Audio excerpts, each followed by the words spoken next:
Dear friends, warmly welcome to this panel discussion today with some really significant keynote speeches. My name is Antti Pentikäinen and I'm the executive chair of one of the organizers, Mary Hoch Foundation.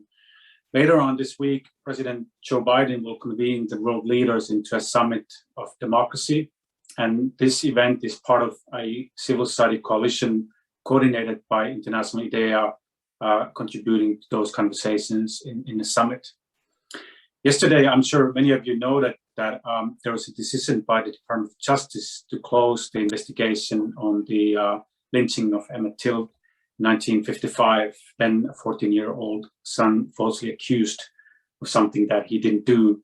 And I'm sure that this ruling, whatever reasons there were, left many wondering, will there ever be justice for Emmett and his family and justice in this country.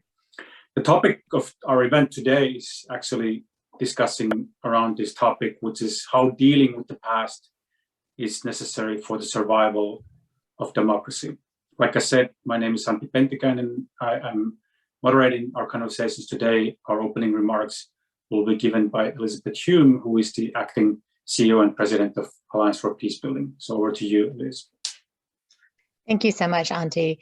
And just so if people don't know, the Alliance for Peacebuilding is a membership-based organization. It's a network of organizations, over 150 plus organizations working in 181 countries globally and in the United States. And I keep reminding people that many of our members and the Alliance for Peacebuilding are working here in the United States as well. What's the problem? The world has a global violent conflict problem, and democracy around the world is increasingly backsliding. And the US is not removed from this problem. We are not that exceptional. In the Democracy Summit that's happening this week, we wanted to make sure that the US's own backsliding democracy was highlighted and not forgotten. The Economist has listed the US as a flawed democracy now for a number of years. And IDEA, a leading think tank, democracy think tank based in Sweden, for the first time downgraded US democracy. There's not one thing driving the conflict in the United States. Conflict is always multidimensional. It's a complex issue. I helped design and implement the conflict assessment framework in the early 2000s for the US government. And we applied this in conflict affected and fragile states all over the world. When the Alliance for Peacebuilding applied this framework here and reviewed the grievances, breakdown of resiliencies, trends, triggers, and key actors, it's clear the United States is at continued risk for democracy backsliding, violence extremism, and increased instability. The one thing we need to do, which is always difficult because there's so, again, multi-dimensional, complex issue. Where do you start? And one of the first things that we need to do is understand where we came from and how to create a community of practice for truth-telling, how local efforts, regardless of how you identify with a community or a political party, can help inform a national process. This process will help us to understand what we can do as a country to address grievances and heal. And so we believe it's critical to address how the past is contributing to the survival of our democracy that works for everyone. There are, of course, other conflict drivers that must be addressed. And whatever we do needs to make sure that it's conflict sensitive and adaptive, because we know conflict is not linear and it's not static.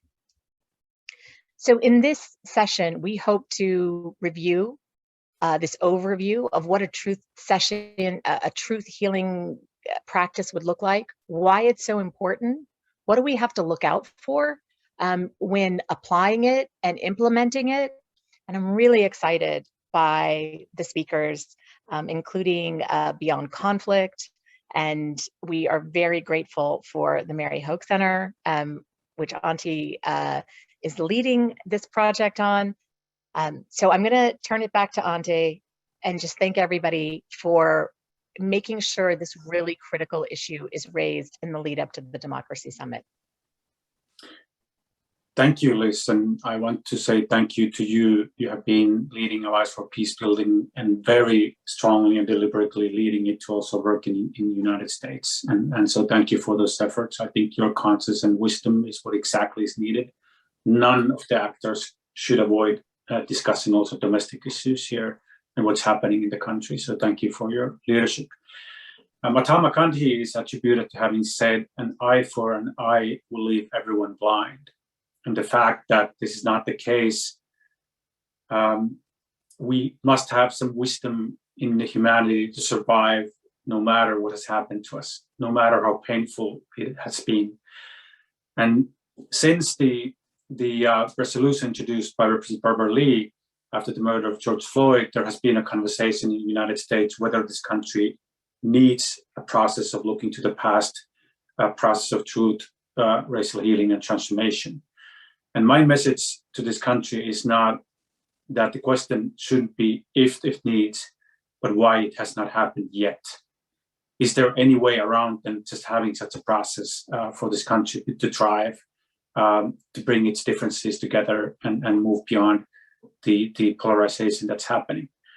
We will have in this conversation some experts who have experiences internationally sharing, including Mary Barton, former commissioner in South Africa, and her. I think one of the key wisdoms in South Africa was that they didn't make it a racial issue. They focused on atrocities, wanting to make sure that it's not putting races against each other, but rather focusing on human rights violations. But still, coming back to the question, who has the right to call for this process? It is not to fight white people to tell that this is not necessary, but to humble, listen, and participate in this process that eventually will include pain, but can also transform this nation. President Biden has also, while preparing for the summit, said that the United States needs humility in this time. It needs to listen, it needs to learn. So this event is part of that same intent to create spaces for sharing, but also center ourselves around the Indigenous and BIPOC leaders of this country who exactly know what has been done, what works, and how to move this nation forward. We're also entering the celebration season, the holiday season of the Christians, who often relate to the 400 years of prophetic silence before Christ. Many people here in the United States have pointed out that it is a little bit more than 400 years when the first slave ships arrived. The time of the silence is over. It's time for something new to emerge. One of these people really driving this change has been Representative Barbara Lee, who has been calling for the Truth, Racial Healing and Transformation Commission. And we are glad to have Chief of Staff Kayla Williams with us, opening remarks from Representative Barbara Lee. Kayla, over to you, and thank you for everything that you have done. Thank you, Auntie, for that kind introduction. Like he said, I'm Kayla Williams. I'm Deputy Chief of Staff for Congresswoman Barbara Lee. Unfortunately, she was not able to be here with you all to provide her remarks. She's actually attending a funeral of a former member of Congress. So I am here to deliver her remarks on her behalf. And as Auntie has stated so eloquently, the Congresswoman has been at the forefront of pushing for a broader conversation about a national commission for truth, racial healing, and transformation. So I'll go ahead and read her remarks that was prepared for today. And I just want to again say thank you to Auntie, thank you to Liz, thank you to all the organizations that have put this critical conversation together. So Congresswoman Lee would have said, it's crucial that we have a broad coalition of change makers at multiple levels, community, state, and national, to continue our work to dismantle systemic racism. My entire career, I've sought to legislate through a lens of racial justice. A critical component of that is educating the public on how systemic racism impacts our policy decisions today.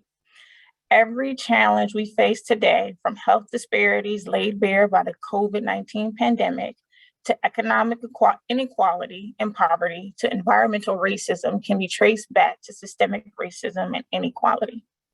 For far too long, America has neglected the ways in which structural racism continues to plague the Black community and how 400 years of slavery continues to manifest itself today. That's why we are working to establish the first National Commission on Truth, Racial Healing, and Transformation. After the murder of Mr. George Floyd in 2020, we all witnessed a national moment of reckoning on racial justice. Alongside Dr.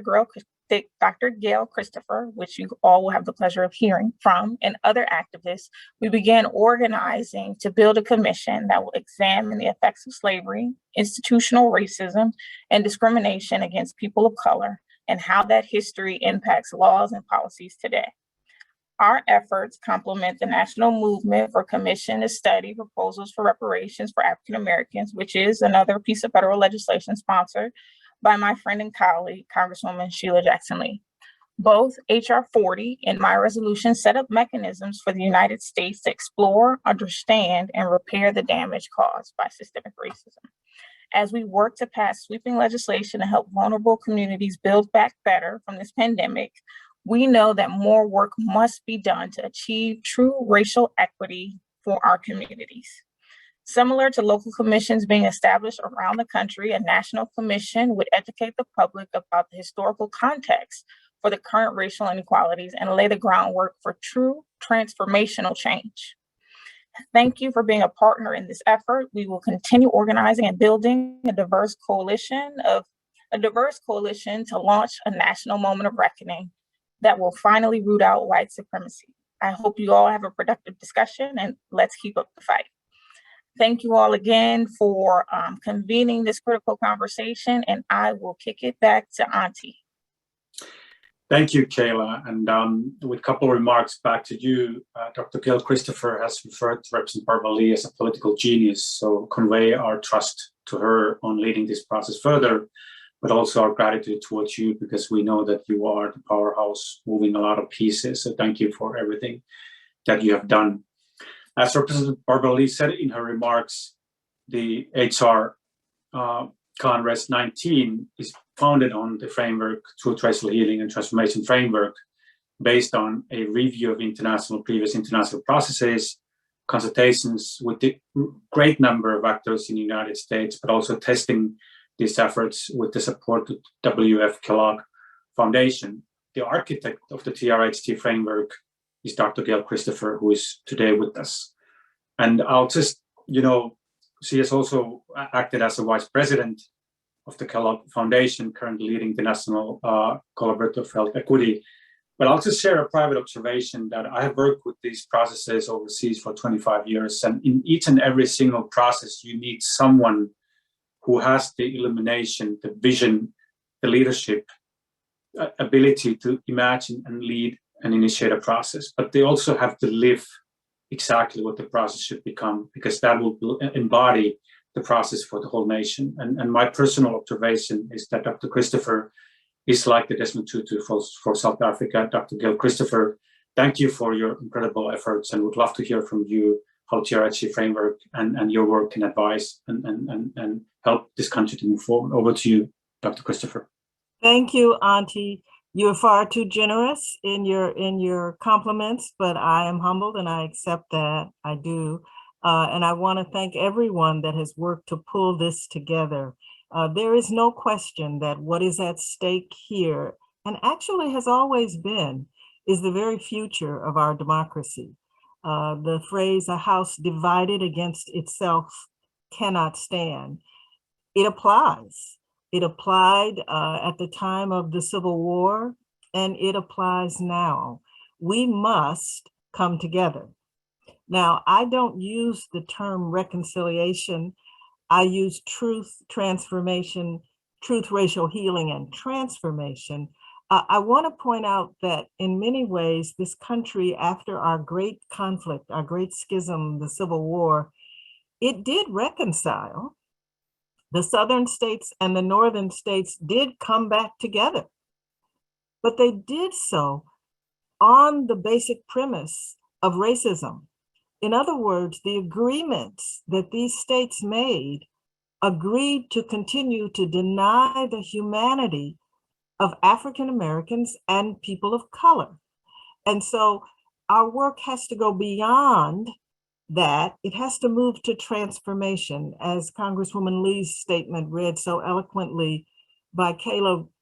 We have to create new systems. We have to create new structures of opportunity, because we've built this nation on structures of the lack of opportunity, specifically for people of color. And so that's why this work is important. And that is why the truth telling is so important.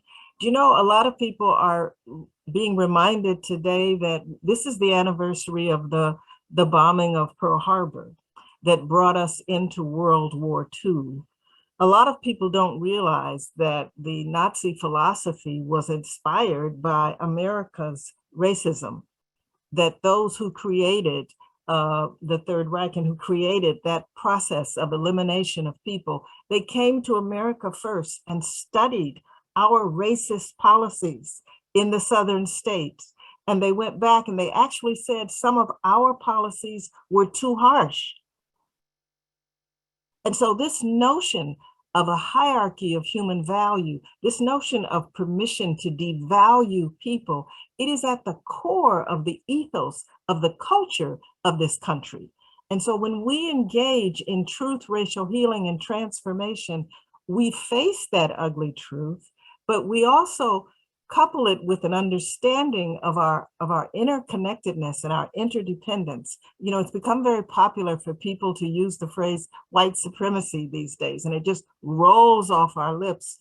I, for one, never say it without contextualizing it as being a lie, that there is no race that is superior or supreme to others. And I caution folks, if you're going to use that antiquated phrase, contextualize it, say that it is a lie, that it is a fallacy, because words have power. I'll talk briefly about the framework itself. I am so honored that the philanthropic community in America, as well it should, you know, the literal definition of philanthropy is love of humanity. And given that philanthropy is the child of the inequity and the hierarchy in our society, it is more than appropriate that philanthropy started our truth-telling process here in this country with an eye toward transformation. And I am very proud of the Kellogg Foundation, having been one of the leading philanthropies to step into this space of creating racial justice and racial equity. And many other philanthropies are now moving to do that all across this country, local, family, and national philanthropic organizations. The framework for truth, racial healing, and transformation, it's a holistic framework. And some people define holistic as an aspect that affects every other aspect. And again, in terms of our democracy, and democracy means a system of governance by the people. And so every aspect of our system of governance by the people is influenced by this legacy of a belief in a hierarchy of human value. I really encourage you to read a wonderful book by a brilliant historian, David Blight. He's given us the most recent autobiography of Frederick Douglass, Prophet for Freedom, but he also has captured how the Southern states managed to create a narrative that allowed them to win the peace. They lost the war, but they won the peace through a massive propaganda campaign for many, many decades that, again, minimized the significance of consecutive centuries, not decades, but centuries of enslavement, brutal enslavement of African people. And when the president that was at the helm for that war, when he offered reparations, when he offered payment and opportunities for economic viability to the freed men and women after the Civil War, after it was the troops, the African-American troops, that really turned that corner and enabled the Union to be stabilized, for us to have victory in terms of the Civil War, when those things were offered, that repair, that land, that economic viability, unfortunately, he was assassinated, and he was succeeded by a president who did not share his values. And so that brief attempt to reconstruct, to transform America, to be a place of equity and fairness, we lost all of that. And so those that are calling for HR 40, that are calling for reparations, they are acutely aware that it has never been done, that the repayment that was promised and owed to African Americans who were freed from slavery and their descendants, they never received that gift, that opportunity, or I shouldn't say gift, that which was owed. And so I say all that to say that we have tremendous work to do in this country. We have to change our narrative, counter the propaganda that denies the truth. We have to build relationships grounded in love and affirmation and our interconnectedness. And we also have to undo the structures that are based on methodologies of separation, a legal system that denies opportunity and that oppresses, and an economic system that exploits that hierarchy of human value. The framework has those 5 components: narrative change, racial healing and relationship building, overcoming the legacies of separation, the inequities of our legal system, and ultimately the inequities of our economic system. I am again honored to be with you. This is a movement now. We have communities all over this country. We have college campuses fully engaged, and we welcome expanding our coalition. And I think you're going to have a wonderful webinar today. But let me be clear that the unique history of America has taught the world a great deal about racism. We should teach the world about racial healing. That's the opportunity that we have, and it is critically important to the viability of our democracy. Thank you, Auntie. Thank you, Dr. Christopher. And as a personal note, I just want to say that having had this chance to learn from you now a little bit over a year and a little bit work with you, I just want to say to everyone that there is incredible insights in the TRHT framework, that don't dismiss it. I realize there are some folks who don't necessarily take the patience to study what it means, but I'll just share a couple of observations on the insights. One is that, like Dr. Christopher said, the philanthropic community enabling grassroots work to start and spearhead this was really wise, because this country needs showcases that this is not turning people against each other, but actually making the communities heal and move forward. The second is her wisdom on understanding that no single policy victory will end this unless the false notion of the hierarchy of human value is being addressed. No policy victory is safe without addressing this false notion of hierarchy of human value.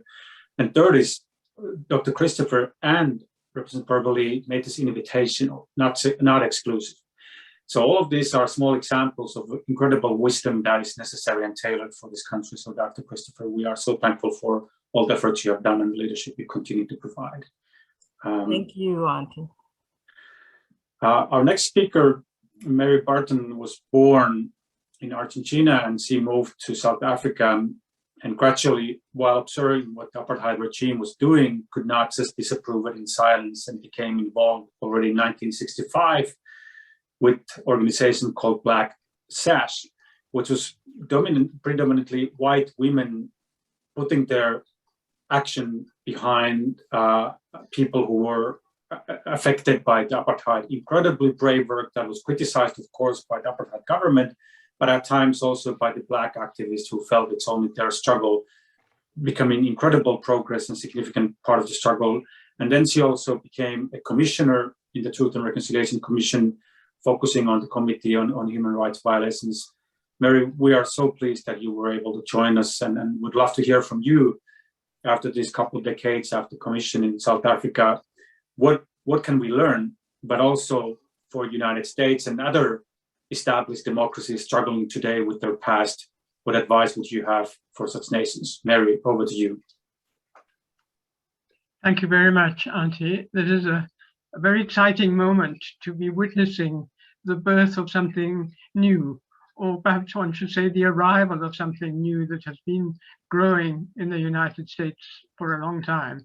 And it was a great privilege to listen to Dr. Christopher just now too. Thank you. I would like to look at our experiences in South Africa under several headings. And my first one is the importance of consultation. When we first began in South Africa in 1994 with the first free and democratic elections and the installation of President Mandela as the first democratically elected president, we were euphoric. We were so full of hope and so full of enthusiasm. And the compromise that had to be made for the granting of amnesty to some people who had committed atrocities in exchange for them telling the truth was often a very bitter pill to swallow. And we had to learn that that concession was the price that we had paid for peace, the price that had prevented violence from potentially right-wing, angry people hostile at the democratic transformation. And so we had to learn to deal with that agreement for amnesty and create something which would provide for that, but at the same time would allow those who had suffered atrocities and human rights abuses over generations to speak their truth and to present the country with a picture which could not be denied. And little by little, that work began. But it took the new government a little while before it passed the legislation and set up the Truth Commission. And during that time, there were two important conferences, largely the brainchildren of Alex Boraine, who turned out to be eventually the deputy chair of our Truth Commission, working closely with Archbishop Desmond Tutu. And Alex recognized that we had to bring people into the process at an early stage to develop trust in what was about to begin. And so people from different political backgrounds, different racial backgrounds, different financial experiences came together in these conferences to talk about what their vision was of how this process would work. And there were often quite angry arguments. We had the advantage of some experience from other countries, particularly Chile, Uruguay, and other Latin American countries. And it meant that by the end of those days, even if people were still hostile to the process, and there were people who were going to refuse eventually to participate in it, but they understood better the points of view of the others.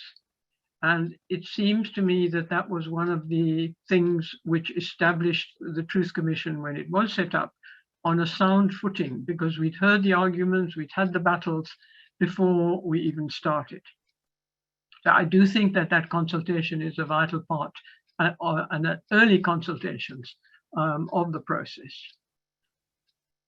Secondly, I'd like to say, sadly, that any of these transitional justice processes are compromises. They're never perfect. They never get everybody what they wished out of the process. And I think we might have understood that better if we thought about it at the beginning, that this was not something that was going to fix South Africa forever. That it was a step in a long process towards reconciliation. And perhaps if we hadn't, on the one hand, one needs hope in the process. You need to believe that it's going to work and it's going to make things better. But on the other hand, that hope should not be a blind hope that everything is going to be transformed right from the beginning.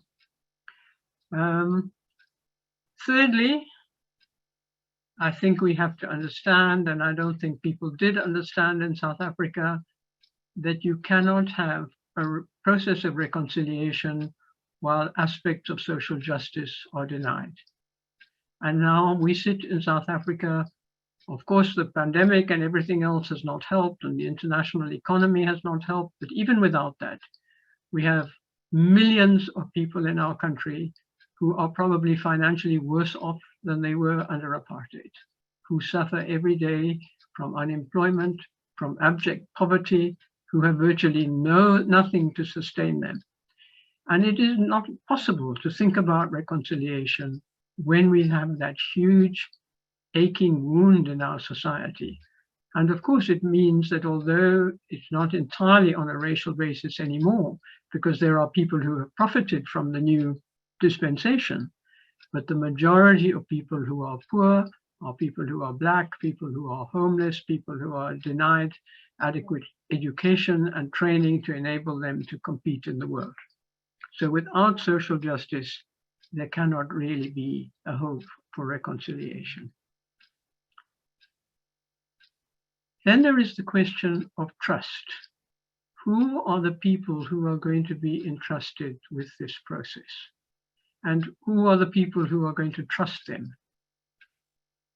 Of course, you cannot find a commission that is going to be believed in by everybody, but it is important to try and identify people who may represent the views of some of the people who are opposed to the process, but who are sufficiently alert to the need for reconciliation that they will accept the process, and then they will bring others along with them.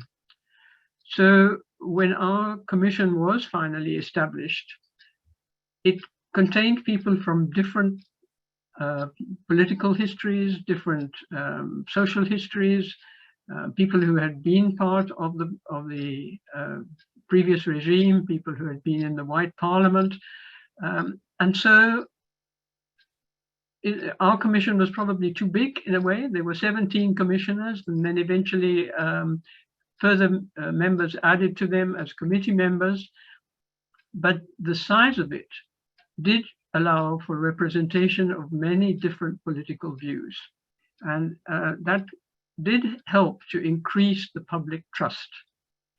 And then the way that the commission functioned, very much in public, very open to the media, very open to visitors and to other points of view, and to people commissioners going to speak to different groups all over the country, that helped to create trust in the process.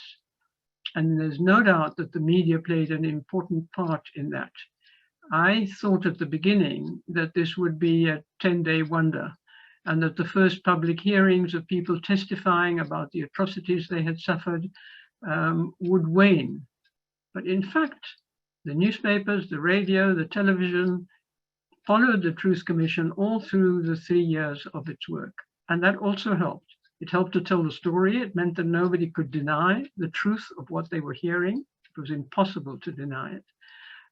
But it also created trust in the process. And that meant that then more people came forward to testify once they saw others doing so. And so the truth aspect of it was also enriched by that trust, which was largely created by a very supportive media. And particularly in South Africa, with our 11 national languages, radio in each of those languages meant that we did reach into the furthest reaches of the country. The Truth Commission traveled a great deal, as will have to happen in the United States too. But also the media can reach people in a way that you cannot always do physically. Lastly, the process of implementation. And one of the flaws of the South African process was that there was not an agreement at the beginning about how the decisions that were taken, the reparations that would be offered, the way that the people who came forward and applied for amnesty would be granted amnesty, and if not denied amnesty, they would then be open to prosecution. All of that was not really fully understood, and the Commission went out of action once its job of listening to the stories and reporting on it, on the all that it had been learnt of the years under apartheid, then went out of existence. And the only thing that was left to implement the recommendations of the Truth Commission was a small office set up in our Ministry of Justice. And that meant that there was nobody who had the full responsibility of making sure that all these things happened. So what we were left with was some 22,000 people who had been identified as having suffered human rights abuses, who were entitled to reparations, who waited and waited and waited, and who eventually received less than the Truth Commission had recommended. And on the other hand, there were the people who had really wanted out of the process was not reparations, but justice, had to accept the fact that in some cases there were amnesties. but very few people of those perpetrator numbers actually came forward to seek amnesty, and not all of them were granted it. And those who did not come forward or did not tell the full truth and therefore did not receive amnesty ought to have been prosecuted. And here we are these years later. We have brave lawyers, we have brave human rights organizations that are still battling. We have families who have waited all of these years. And now many of the people who were identified as perpetrators and should be in court are elderly, dying, have died already. And this leaves also a wound that is not going to be very easy to heal. So most important, for reconciliation, there needs to be the work of our commission, but then a process that will follow and will deliver maybe not perfect social justice, but will deliver at least the things that are promised: justice in the cases of abuse and reparations for the damage that was done. Thank you.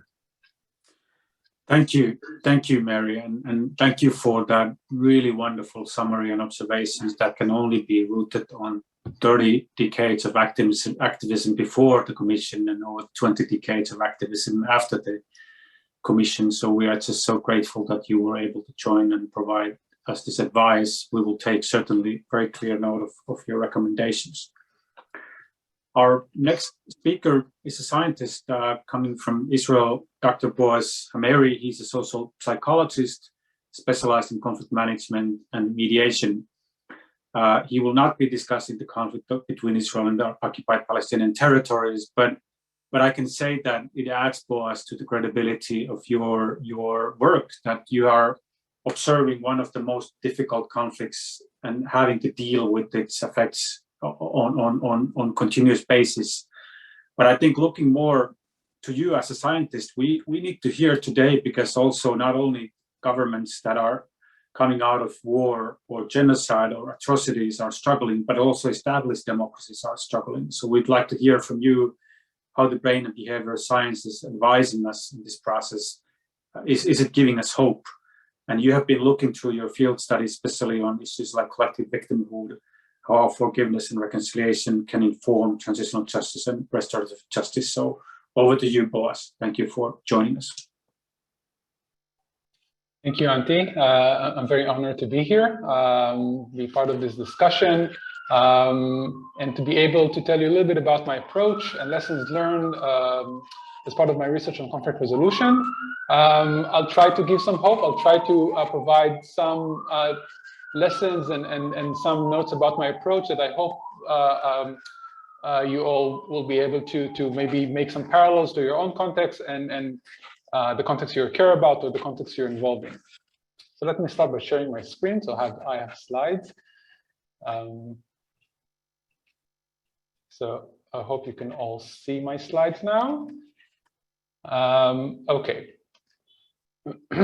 So as probably all of you know, in 2016, the Colombian government and the leadership of the FARC guerrilla movement signed a peace deal to end an internal conflict that claimed the lives of almost 250,000 people since its beginning in the 1950s, so for approximately 70 years. However, when the treaty was presented to the Colombians in a national referendum, it was in fact rejected. It was rejected by a very small margin of approximately 0.5%, or something like 50,000 votes out of more than 13 million votes cast. And then a revised deal was eventually ratified by the Colombian Congress without a second referendum, it should be said. But the point here is that as long as a substantial proportion of the populace remains resistant to such peace treaties or peace proposals, the risk of an unsuccessful reintegration and conflict relapse lingers. In other words, diplomatic efforts among political elites, political leaders, to achieve peace may not suffice in this case. And for a sustainable peace to take hold, it is critical to deal with the past, or more broadly speaking, to address psychological barriers among the public that hinder conflict resolution processes. So These events in Colombia exemplify two questions that I think are crucial when it comes to research and practice in intergroup conflict resolution, or in contexts that are dealing with these issues. The first question is, what are these different psychological barriers to attitude change in conflict resolution? Or in other words, why was it the case that even though a peace deal was reached in Colombia, many Colombians, in fact, rejected it? And second, how can we take this knowledge about the barriers, about the past, and use it in order to develop more effective psychological interventions that can promote more sustainable peace processes, or more effective or more sustainable peace in general? So today, due to time constraints, I'd just like to give you one example from one research I was involved in the past few years, research we conducted in Colombia. So as Antti said, I'm from Israel, but this research was actually conducted in Colombia. But later on in the Q&A, I can also give some comments about the Israeli-Palestinian conflict if there will be questions. So in this project, I think it exemplifies nicely this idea that how we can take knowledge, or how can we how perceived knowledge about the past and about its projection to the future can serve as a barrier to conflict resolution, and how this knowledge can then feed directly into interventions in order to develop more effective interventions. So as I said, the Colombian society rejected the peace treaty in Colombia. So the first goal of this research was actually trying to understand what are these barriers, why, or what types of beliefs and attitudes Colombians hold toward FARC ex-combatants that are particularly relevant to their opposition to this peace process. So we did not assume that we know everything about the conflict in Colombia, even though we had a Colombian researcher in the group. But we went to the streets of Colombia and conducted and filmed these set of interviews that you can see in the background with Colombian people on the streets. And we tried to identify the common concerns about the FARC ex-combatants. We identified from the interviews a set of negative conflict-related beliefs about FARC, which included, most notably for our purposes of this talk, the belief that FARC members are unwilling and unable to give up violence and peacefully reintegrate in the Colombian society. And so based on these interviews, we conducted a survey among a large sample of Colombians, and we found that indeed, the vast majority of Colombians do indeed endorse these beliefs, do indeed believe in these beliefs, hold them, and these beliefs are actually consequential. They are positively correlated with very important beliefs such as dehumanization of FARC, and are negatively correlated with important outcomes such as support for peace among our participants, and also the willingness to support different policies that can actually help reintegrate FARC ex-combatants peacefully into the Colombian society. And so based on these findings, we decided to develop an intervention that targets this specific set of beliefs. In order to develop a media intervention, we established a collaboration with Colombian filmmaker, and together we went into the field and interviewed FARC ex-combatants at the demobilization camp in Antioquia, which is a region in Colombia that's experienced some of the most intense fighting over the course of the conflict. And we asked them about their responses, about their thoughts about this set of beliefs that we aim to target. So now let's see a short segment of this intervention.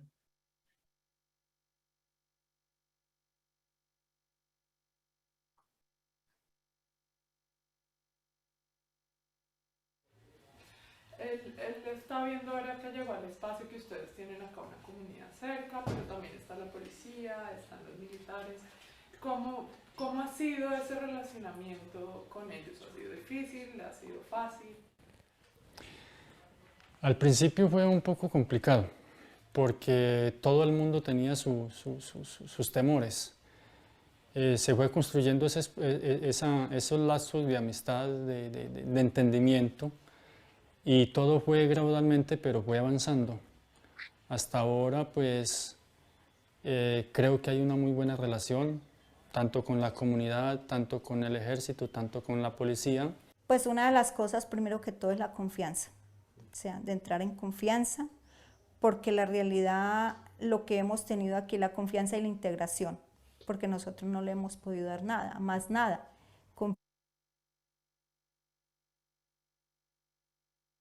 Confianza, integración y amor, afecto, cariño a las comunidades. Ellos dicen, ¿cuántos de nosotros no queremos que nos muevan de aquí? Porque aquí nosotros venimos, jugamos fútbol con ustedes. Nos dijeron que hay un equipo de fútbol. Sí, aquí hay un fútbol mixto. Mixto. Sí, policía, soldados, comunidad y excombatientes. Ya se organizó el equipo de fútbol de mujeres. Ya fueron y jugaron en Dabeiba y derrotaron al equipo de allá. So the video goes on for approximately 3 more minutes, but I think we should move on. So I don't have time to go into the full research process in too much in depth. So I'll just mention that we created 10 different versions or iterations of this video, trying to target this specific set of beliefs. And through a process, we found out the most effective or the most robust iteration or version of this intervention. So today, I'll just show you the results for that specific intervention. So we had an experiment, randomly assigned participants to either watch this video or to be in a control condition. And as you can see here, and I have some results for you, compared to the control, which is shown in black with individual responses in gray, the video, which is shown in green with individual responses in light green, the video significantly reduced or decreased adherence to this specific set of beliefs that we targeted. So people thought less that FARC ex-combatants are unwilling and unable to change, let go of violence and peacefully integrate in the Colombian society. It increased decreased dehumanization of FARC members, and it's also increased support for peace process and support for different FARC reintegration policies. Importantly, these effects persisted when we got back to the same participants after approximately 3 months, which is really important. We then decided to replicate these findings, but now with some behavioral measures that can actually, in fact, promote peace and reintegration of FARC ex-combatants in Colombia. So we had another study, again, randomly assigned participants to either watch a video, this intervention that I just showed you, or a control condition. And then we had 2 measures. In the first, participants were given 6 different resumes of applicants for 6 different jobs, so taxi driver, farmer, nurse, etc. And these resumes look exactly like the resume you see on the screen now. One sentence in the middle of the resume says that these applicants are beneficiaries of a reintegration program that is run by the Colombian government, which is an indirect or subtle way of saying that these are in fact FARC ex-combatants. Participants were then asked to put themselves in the shoes of those who make the decision on whether to take these applicants to a specific job or not. And we asked them what was the likelihood that they would do that. In the second measure, we told participants that as a bonus for completing the study, they would receive a certain amount of money. And now they can decide whether they want to keep the money to themselves or donate parts of it, all of it, whatever they decide, to an organization, an NGO that was established by FARC ex-combatants in order to promote peace and reintegration in Colombia through fashion in this case. And again, we found that participants that saw our intervention or saw our video assessed the FARC ex-combatants applicants more positively and were more willing to hire them to the different jobs, and that they donated more money to the FARC organization that tries to promote peace through fashion.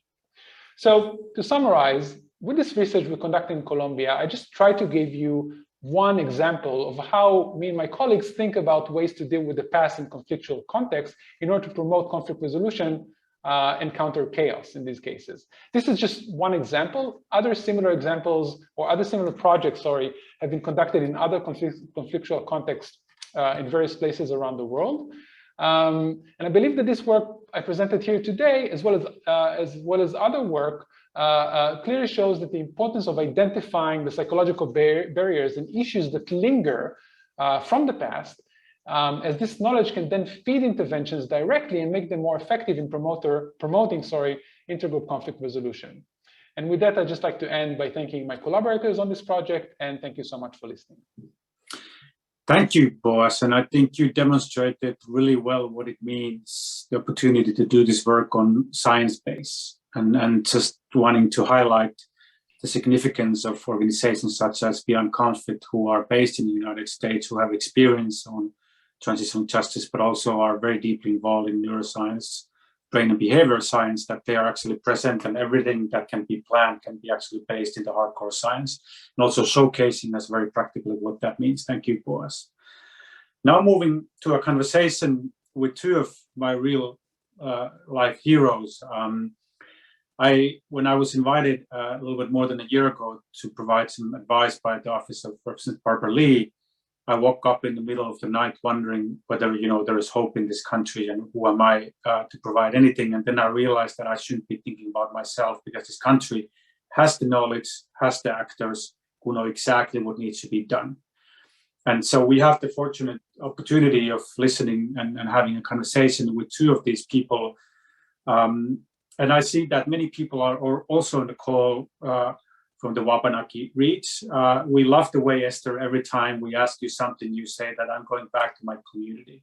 Even though you are representing here the Wabanaki REACH, you're conveying messages from your community, and we just love that wisdom. The Wabanaki are the people to greet the sunrise. And Esther Ann was among those who were initiating the first state-based Truth and Reconciliation Commission on Child Welfare, 2013 and 2015, and we will hear a bit from Esther. We also have Dr. David Racklin on the call.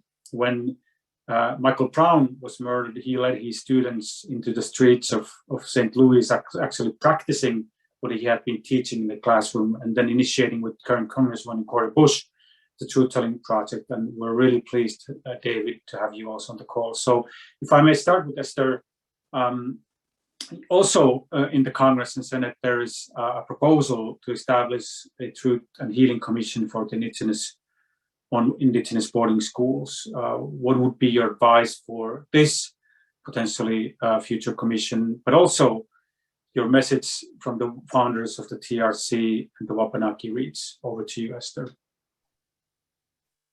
Thank you, Antti. I just want to take a minute to introduce myself in my language. In Tlewis, Esther Ann, Beskrimukad Nil, Wabanaki, Nurebeg Zibayig, Wigu Banwabskewi. My name's Esther Ann. I am Passamaquoddy, people who speak Pollock, and my family is from the edge in Zibayig, and I live here with Penobscot people in the place of the White Rocks, and I'm really happy to be here today. So based on our experience, and you're right, I did consult with folks from REACH. We had a good conversation about what we would want to convey about our experience here to this national audience. And we would really suggest that any kind of effort for truth-telling, whether it's an official commission or whether it's storytelling, oral history, or other kinds of truth-telling initiatives, that the focus is to be put on the person who is sharing their story. People need support to share their story and to speak their truth.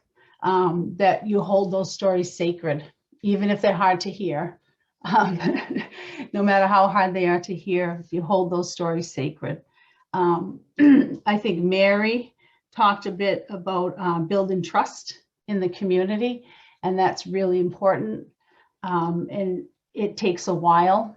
It takes a while to build that trust. People need to hear the information and to think about these concepts about restoration and truth-telling and how they fit into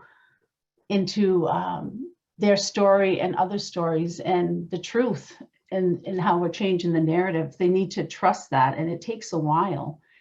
If communities have maximum participation in deciding how an official commission, if it's a commission process, how a commission comes into those communities, that the communities need to be able to have control of that. They need to dictate that. People also need to know what's going to happen to their story, to their words, to their images, to their, if they're writing or if they're participating in given artwork or a piece of themselves. It's all a piece of themselves, right? And what is going to happen to that, where it will be stored, who will have access to it. Those are all very important.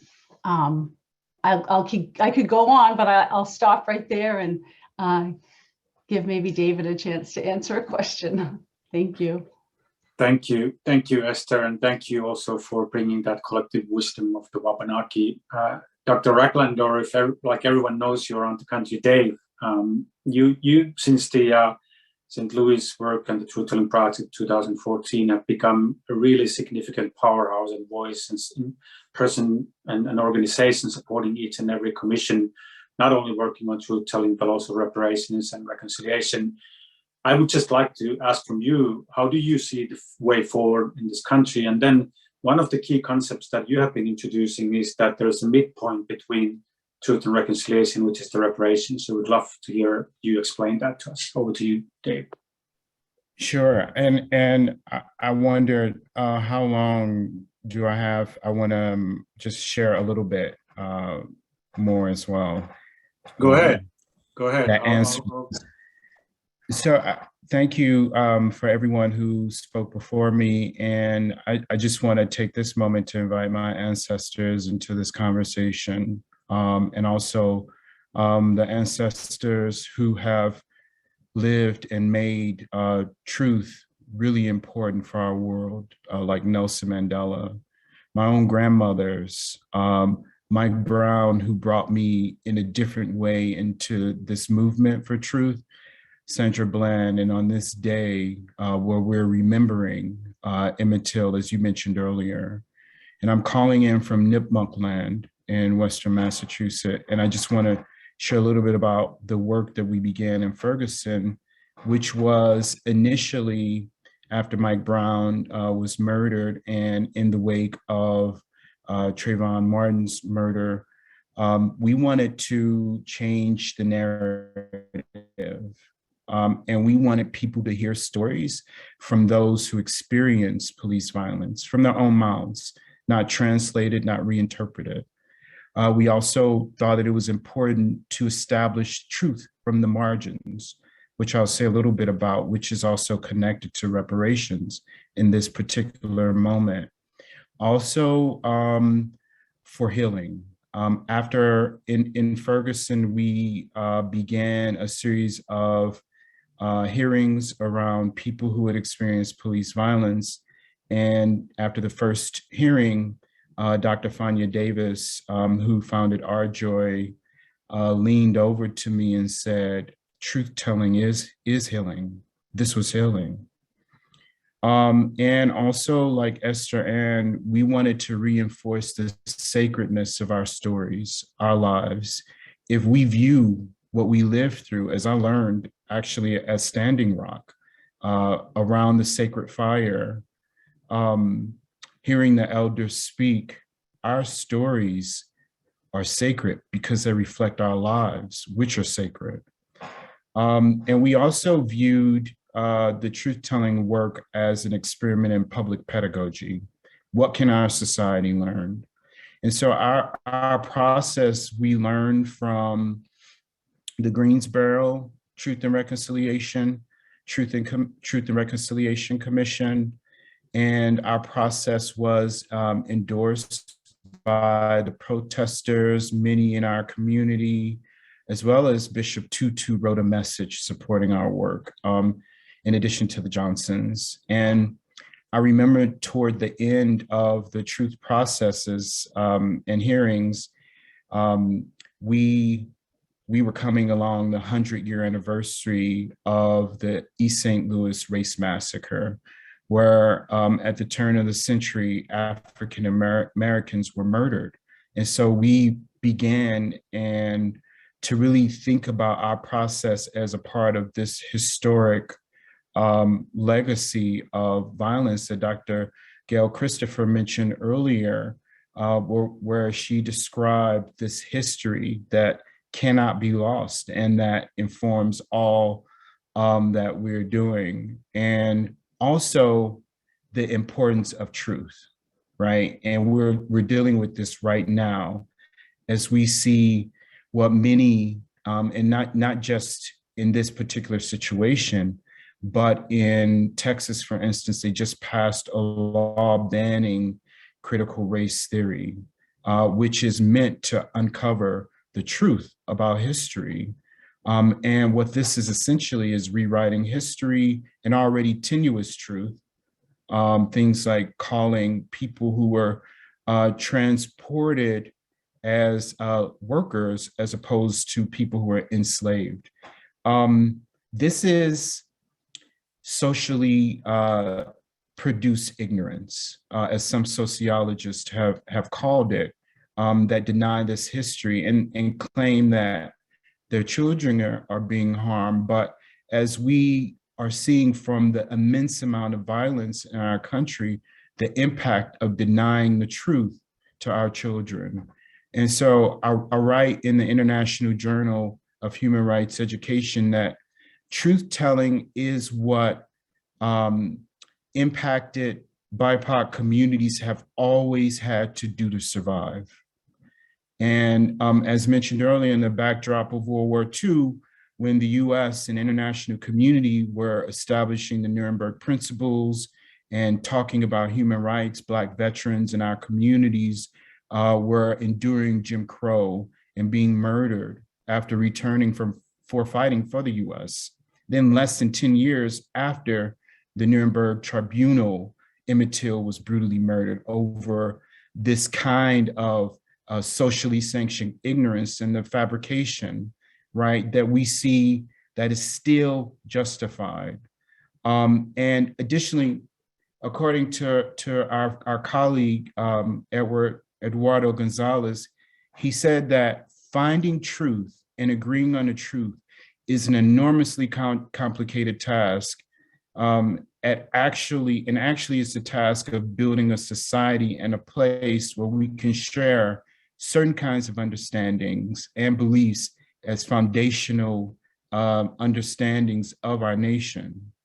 And so, in addition to this understanding of truth, my colleague and our colleague, Jody Geddes at Restorative Justice for Oakland Youth, argues that truth processes and truth-telling cannot and should not happen without reparations. Reparations can be transformative, especially if it addresses the 5 areas that the UN has laid out: compensation, education, healing, restitution, and guarantees of non-repeat. How do we transform? And I see that transformation as consistent in the THRT process. And so while we're moving closer to HR 40, recently we know that there are 195 co-sponsors and more members of Congress, close to 210. We need 8 more to get this to the floor, but the bill won't be enough. We need a culture of truth-telling and reparations, not only for healing, not only to address these historical harms, but to counter this kind of backlash that all of our communities always experience against white supremacist elements in our society that fear this progress, right, and see this as a problem. And so the work of local truth commissions, there are over 40 around the country. Some of them we've been supporting with technical assistance. But also we see the work of faith-based and ethically centered organizations that the Grassroots Reparations Campaign is working with as a way to create and help build a culture of reparations and truth. And so we're really hoping that our policymakers at the highest levels in our country are listening to the needs of local commissions to hear what are people experiencing on the ground, especially in the wake of the murder of George Floyd, when millions of Americans sounded their voice and hit the streets and were part of the election of this administration.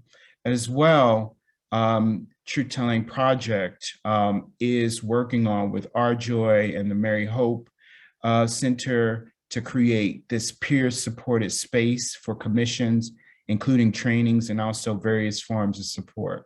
And also the knowledge of truth-telling, healing, and transformation is being shared there. So I want to end my comments there and thank you all for having me in this conversation. Thank you, David. And you actually gave us what it means to have truth-telling. You spoke the truth to the matter.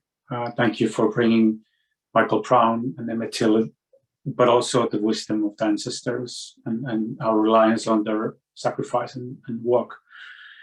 To this, I think it was also beautiful that you brought Jody Geddes and her recommendations and Eduardo Gonzalez. And I think you particularly are playing a very significant role on illustrating how on local level, truth-telling, reparations, and the healing, transformation, reconciliation, whichever way it may be called, are connected. And I think, like, especially like you pointed out on the UN perspectives, the non-repetition is a part of reparations. And that can eventually not be enforced. It has to include a change of mind. Because if the mindset doesn't change that has been harming, it will find another way to harm. I'd like to, David, ask from you just quickly, because we have representatives of the White House listening, and obviously the summit building on recommendations coming from these. You are a national leader of grassroots efforts. What would be your message for those in the White House today, how this country has to learn what this process has to become? Thank you for the question, and thank you for all the work you're doing, Auntie. And I think my message to our leaders is really to stand up and honor some of the promises to help our nation heal and address the truth. Primarily because the grassroots in communities around the country are taking it upon themselves to do it. And the grassroots are showing leadership because they're seeing that the problems that they're experiencing around racial hatred and police violence and issues of structural racism and poverty have deep-rooted historical foundations, and that history is living with us. We are at such a critical moment that if we don't address our past, which lives with us in this moment, how do we go forward? And no amount of rewriting history, no amount of ignoring or placating communities will actually impact what the future outcomes of all of our communities will be. So I think it's deeply important that we hear from and listen to the sacredness being offered in communities around the country. Thank you, David. And my message for those in the White House today is that there is no excuse for not centering this process around people like David and Esther and having their wisdom come into your guidance, because so much of what you are wondering what to do has already been tested, and it's being tested and works in the grassroots. Esther, I've had the chance to listen to you over the year as well, quite a few times. And one of the things that struck me when I was listening to you is what the white people, when they want to join this process, how exhausting that can become for those who have been harmed, including Indigenous and BIPOC people. We have a wonderful example, Mary Barton here, who started her activism 30 years before the commission. But what would be your message based on the Wabanaki main process for those white people who have been amongst those harming? How can they do their share without becoming a burden for the others who may be in the small minority numbers? Thank you. Well, I think the process of truth healing change, which is the work of Wabanaki REACH, it was the goal of our Truth Commission, and it is also the goal of our next storytelling, oral history, truth-telling project that we're involved in now. So truth healing and change is a process that nobody can escape. Everybody has to participate. And if we agree that racism, oppression, colonialism, fill in the blank is dehumanizing, then we have to try to rehumanize everybody and not just those people who have been hurt. So one thing, when we talk about people being allies, in our experience, it is less problematic if they act in allyship. If it's not a status, it's not a badge, it's not a title, it is an action. And every day, learning more about the truth, learning more about history, learning more about what happened in the land, because everything's tied to the land.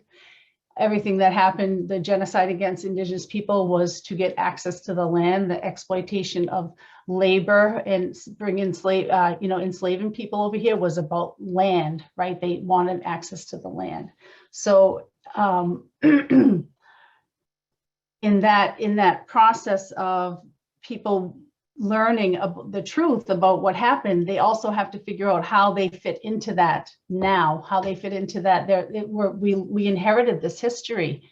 We've inherited, Native people have generations of trauma that we're carrying around.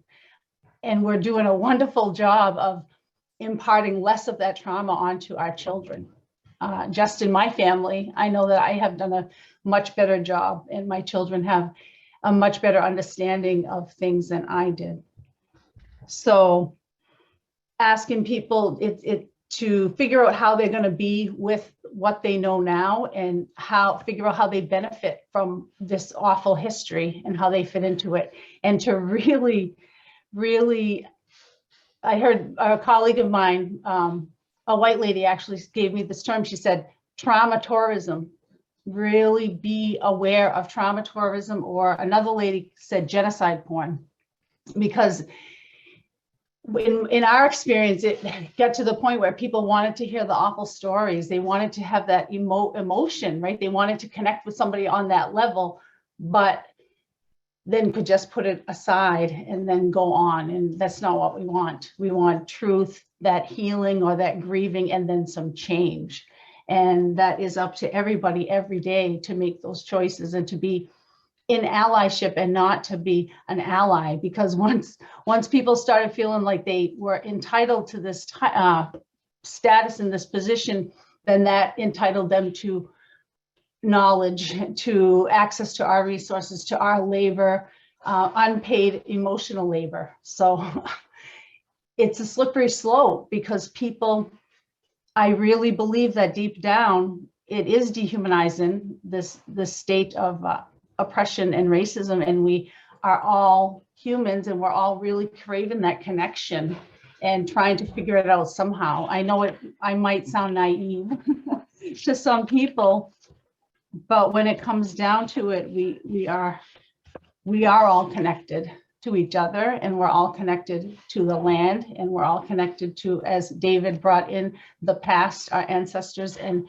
we're connected to the future. Somebody had said something about hope, and Maria, my colleague, wrote in the chat, we are writing our grandchildren's history. And Native people, a lot of Native tribes have this concept of the seventh generation, in which whatever we do today, we're thinking of that seventh generation. And that is the only reason that I am here today, because Wabanaki people were thinking of me when they knew what they were faced, because my ancestors were the first to meet the settlers, the colonizers. 1616 to 1619, we lost about 75, in some places, in some communities, 95% of our people in 3 years. It was called the Great Dying. So erasure, invisibility, all of these processes for truth telling are a contradiction to that. And they're very, very important. Thank you. Thank you, Esther, and thank you for speaking so honestly and eloquently to this, and also sharing that it is an invitation to transform. It is not a static, it is a process, and there is so much homework to do, but through the homework, a realization, something new can be great. I'd love to invite Mary and Boaz into the conversation as well. There's some really good questions being raised, including my dear friend Sabra Williams, who does the frontline work among the most harmed today, including involving the artwork. So Theo has promised to summarize the questions. There is a designated question for you, Mary, about Ubuntu as well, but hopefully after Theo, all of you can address those questions you feel comfortable with. Over to you, Theo. Thank you so much, Auntie. There's there are a number of questions. There are lots of comments, great comments and questions in the chat. Perhaps I thought I would start with the question from Eduardo Gonzalez to Commissioner Burton. You know, could you talk a little bit about the legal mandate of the South African TRC that was negotiated, and the role that victims and victims organizations and communities played in helping the political leadership to come on board? And I think to David's point earlier, we need the Biden administration to come on board and implement this on a national level. How do we then get the political leadership to move ahead? So I'll leave it at that, and then can pop Theo, in. I recommend if you summarize all the questions, then we will perhaps have a circle around the speakers, so that then maybe we will be able to address more of them. Got it. I'll try to pull out the ones that I've identified. We had another one from Raju, who asked, when agreeing on compensation for intergenerational trauma healing, how is it agreed upon in terms of the number of generations affected? How far do we go back? And then, so that's one. So the third question that I had is from Sabra Williams. What work can be done to ensure that those fighting for equity, justice, and accountability don't become the oppressors when the culture finally changes, as had happened in many countries?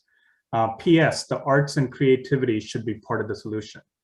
Perhaps one of you can speak to that. So another question for Mary: if you were advising other countries with entrenched conflict as to how to set up a Truth and Reconciliation Commission, what do you feel are the key ingredients to develop justice, trust, and forgiveness? Isn't the spirit of Ubuntu that was largely present in South Africa one important component? And perhaps I would add to that, what lessons can we draw for that here in the US? How do we bring the spirit of Ubuntu to the US? I think I'll leave it there. I think that's a good set of questions for our panelists to answer in a few minutes that we have left, Auntie. Thank you, Theo, and Theo works for the Alliance for Peacebuilding and has been one of the key actors bringing this all together. Dear speakers, we have 7 minutes. I hope you will use your time well. I think there was also a question, how can you initiate a process when the oppression continues? That was very much the case also in South Africa, but also within the police brutality here in the United States. It hasn't stopped, it's still there. But Mary, should you start first, and then we go around? Yes, thank you very much. Some very fascinating questions. I'd like to begin by saying how moving I thought Esther and David's presentations were, and how many echoes they are for us in South Africa too. Now, I'd leave it at that because otherwise it takes too long, but it was wonderful. Eduardo Gonzalez's question about the legal mandate. The situation was in a way unique for us in South Africa, probably in our history, because it was, you might say, a new government that represented the survivors, the victims. And so we anticipated that the government was very much on the side of this process. Nevertheless, they had been participants in the negotiations. They were aware of the political dynamics. What helped a lot, I mentioned those two big conferences which were held before even the legislation was being drafted. We had a new Minister of Justice, Dalla Omar, who was very committed to the TRC process. And he, not only himself, but particularly the drafters in his department of legislation, attended those conferences and were really influenced by them. So when eventually, after a good year or more of the new government, the legislation came before Parliament, it was very largely drafted with many of those goals and desires articulated in them. And so from the point of view of the survivors of human rights violations, a lot of that was in the legislation.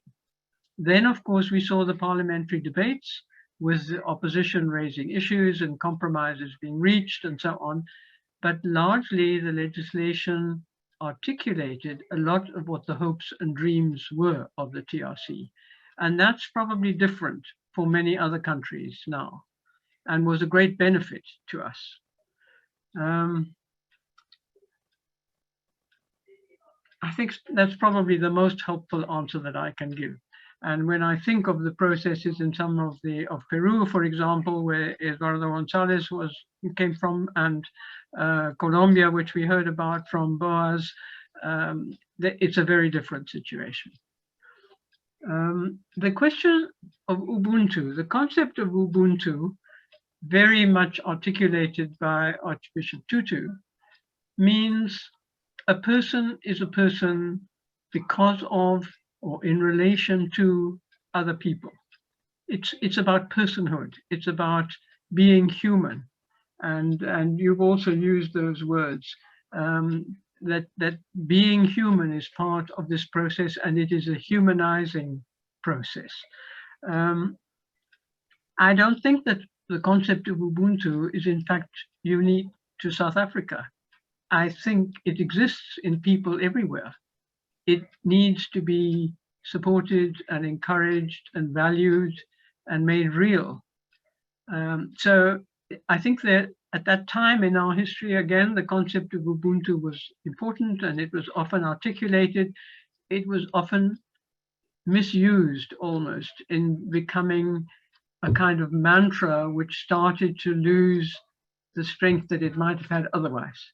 But I think it was an important part of that moment in our history.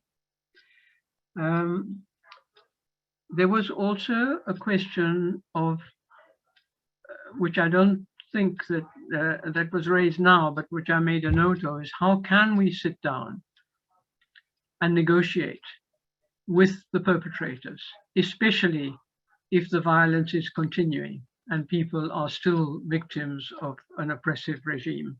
And that is a very difficult question. It's a moment that has to be worked towards to enable people to be willing to talk and listen to each other. And maybe while there is an oppressive regime still in command, that is not the moment to be doing that. I'll stop there and see if there are other points of view.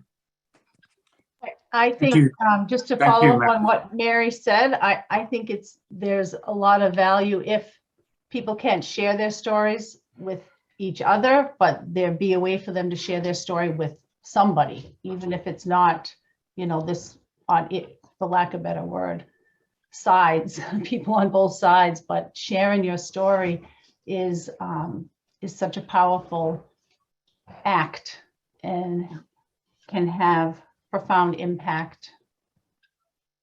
Agreed.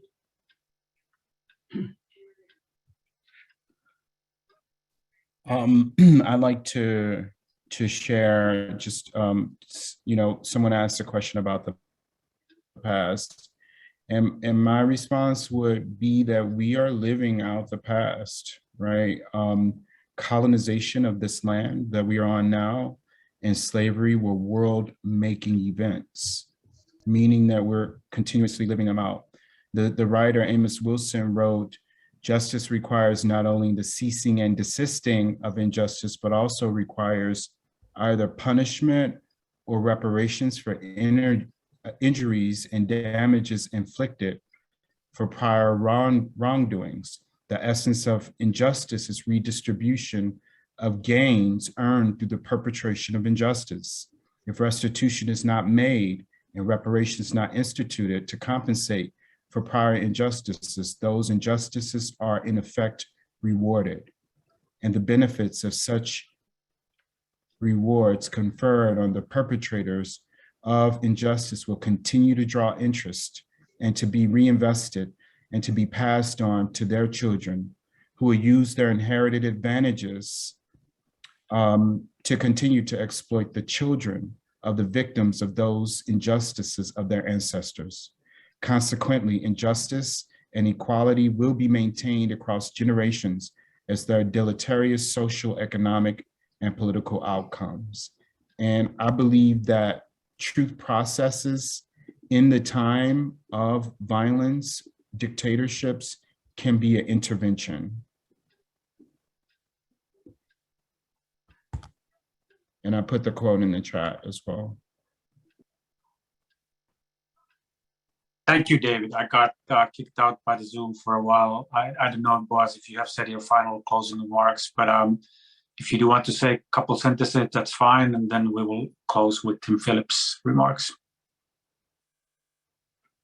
Maybe just finally is that if we don't tell the truth and make repair on impacted communities, those communities will become more resentful.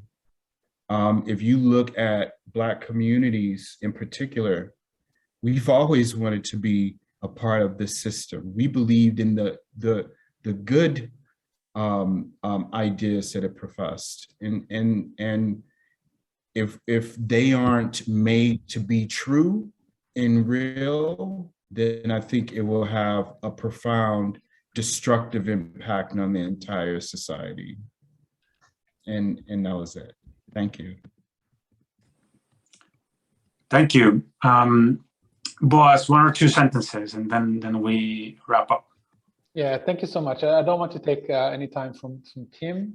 I'm sure you have some very important things to say and smart things to say. So I just want to say that it was an honor to be here. And I just want to point out that in some cases, I think someone wrote it in the chat at some point, in some cases, in order to create change, what at least our point of view is that in some more like entrenched conflicts or conflicts that seem very bleak, a bottom-up approach, starting from trying to change the views of the masses, and then through that affect those who are in power, the elites, might be a promising route. I'm not saying that it's easy, but I'm saying that I think that in some cases it's probably the more plausible avenue to go through. So with that, thank you so much. Thank you, Boaz. So my underlining summary of all of this, and especially to those in White House, is that please experience this confidence coming from the speakers internationally and domestically. What United States is facing is something that many countries and contexts have experienced, and there is a lot of knowledge in this country that you can build upon, and the science is helping along the way. And I also wanted to thank my co-organizers, Alliance for Peacebuilding, Beyond Conflict, Truth Telling Project, and the Wabanaki REACH for creating this event, but also working together with us to create a framework where these current initiatives can better learn from each other and also advise the national process. I also want to thank Nick Sukorski from Alliance for Peacebuilding as TO Sitter and Michelle Barsa from Beyond Conflict for your work, and Eduardo Gonzalez on bringing the speakers together. Tim Phillips Leeds is the President and CEO of Beyond Conflict. Tim, over to you for the closing remarks. Thank you, Auntie, and I want to thank all my colleagues on this call for a really remarkable conversation, and one that 30 years on, I'm still learning. And I'll make it quick, being the last speaker. I just want to reframe and also capture some, I think, of the really important comments that were made by the speakers today. First is, this is part of the Summit on Democracy. And when I have worked, and my colleagues have worked in other countries around the world, whether it's working with Mary, Alex Bahrain, and Desmond Tutu in South Africa as they navigated how they dealt with their past, or in the Northern Ireland peace process, or in Central America and other places where they are making transitions from conflict to peace, or in Eastern Europe from dictatorship to democracy. All of these efforts were also in the service of an ultimate goal, and that was to build a democracy that really works is inclusive and truly representative. And if there's one thing we can learn from all the processes we heard about, is that democracy, the renewal of democracy and the building of democracy is at the core.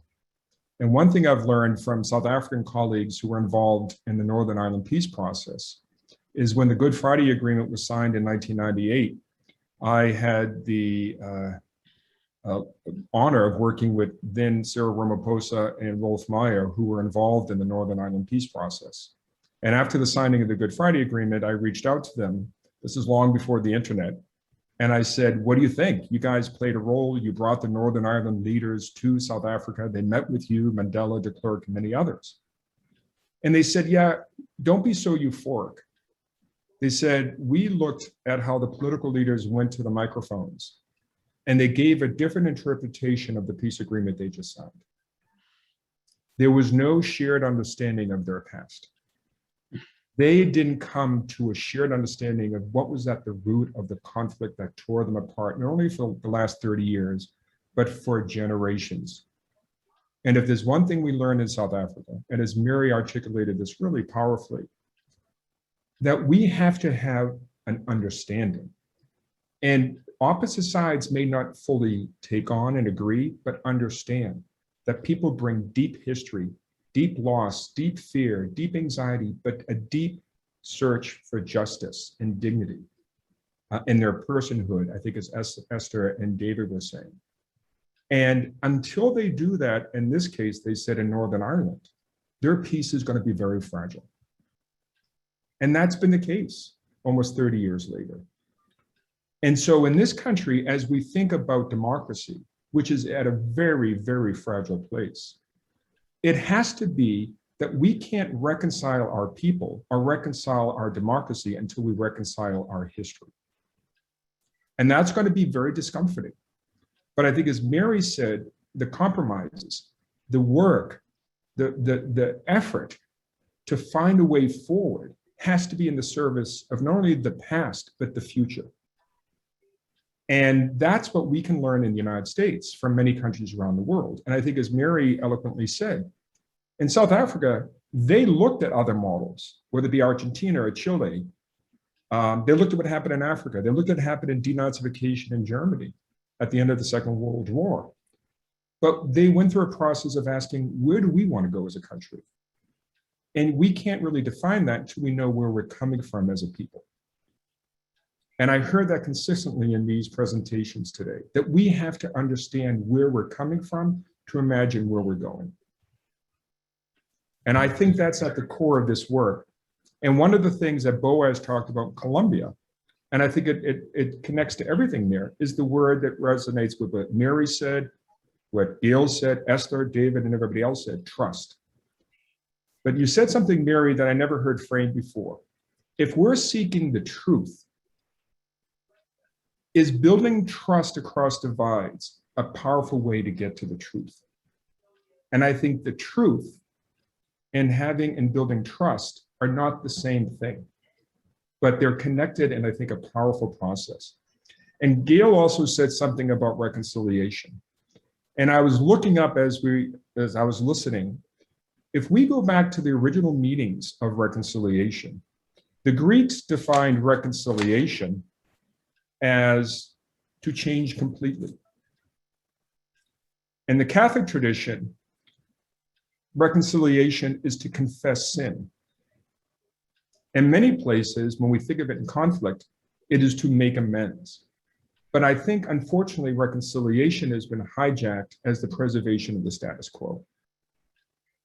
And I think we need to reclaim at the core what reconciliation means. It means about reconciling and coming to terms with our history. It means to change completely. And it means to make amends. And I think one of the things, and Gail Christopher said that earlier, is that we really need to redefine what racial healing is, but also reclaim words, reclaim concept, because that's the challenge we have as Americans at this moment. We need to continue to learn not only from Mary and Eduardo and others from around the world, but from Esther and David here in this country. And I think tying this to the renewal of democracy and even the conversation around democracy is deeply contested right now. And the last thing I'll say is in the case of South Africa, Argentina, Chile, and many other countries, these were often where truth commissions originally came from, places where the state was the main source of violence. Now we're dealing in established quote unquote democracy that is also facing rupture. Because what happened in these other countries was a period of rupture. And we have to recognize that our country is deeply ruptured and has been in many ways for many parts of our community for generations. And going through that is essential. So I'll leave with that. This has been an extraordinary conversation. And I think it's just the beginning. And I thank Auntie, I thank Liz at AFP, Nick and everybody for this important work. And thank you for everybody who joined us today. Thank you. Thank you, Tim. And thank you for everybody who so lively participated in the chat. The incredible questions. And like Tim said, this is just the beginning. We welcome White House to engage with us on the year to come on these conversations. Everyone have a wonderful day.